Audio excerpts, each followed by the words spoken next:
আমাদের সম্মানিত মেহমান যার বয়ান শোনার জন্য সারা বাংলাদেশের তাওহীদি জনতা অপেক্ষা করে। আল্লাহ আমাদের শায়েখকে সুস্থতার সাথে দীর্ঘ নেক হায়াত দান করুন। আল্লাহ কর্মমুখর দীর্ঘ নেক হায়াত দান করুন। অবশ্য উনি আমাকে এতটা আদর করেন, স্নেহ করেন। এখন তো আপনারা আমাকে চিনেন যে রেজাউল করিম আবরার নানা কারণে চিনে ফেলছেন। যখন আমাকে কেউ চিনত না, তখন থেকে তিনি আমাকে আদর করেন, স্নেহ করেন, মাশওয়ারা করেন, ভালোবাসেন। যখন আমাদের দেশে তো সাধারণত আমাদের বাঙালি মানুষের স্বভাব হলো বড় হলে ছোটদেরকে পাত্তা দেয় না মানুষ।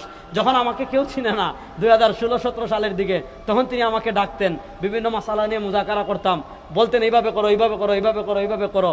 তো আমাকে যে কয়েকজন মানুষ টেনে, আমি তো আসলে ওয়াজের মানুষ না, যে কয়েকজন মানুষ টেনে আমাকে ওয়াজে নিয়ে আসছেন, বক্তা বানাই দিয়েছেন, তার ভিতরে অন্যতম হলেন মাওলানা হাফিজুর রহমান সিদ্দিকী কুয়াকাটা। তো আমি আসলে ওনার সামনে বেয়াদবি আর করবো না, শুধু এতটুকু বলি, দারুল উলুম দেওবন্দ আপনাদেরকে এমন একটা জিনিস দিয়েছে, আপনি আজকে বলতে পারেন যে এর আর কুয়াকাটা হুজুরা কি করে, খালি ওয়াজ করে আর মাদ্রাসা করে।